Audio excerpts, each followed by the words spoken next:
Today I'm working on a 2003 Chevy S10. The customer was complaining about noise while driving, and I pinpointed it to coming from the rear differential. There's a pretty loud noise inside the case.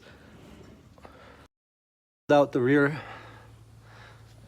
limited slip differential, and I found some seriously pitted bearings. I'm sure you could see that texture on these bearings. Shouldn't be there. They should be completely smooth, more like this side. Even though these aren't perfect, this is a good comparison to what I see here. Those pits there is what's making all the noise on the bearing. On this limited slip differential on this S10 I'm working on, we'll be changing all the bearings on this rear.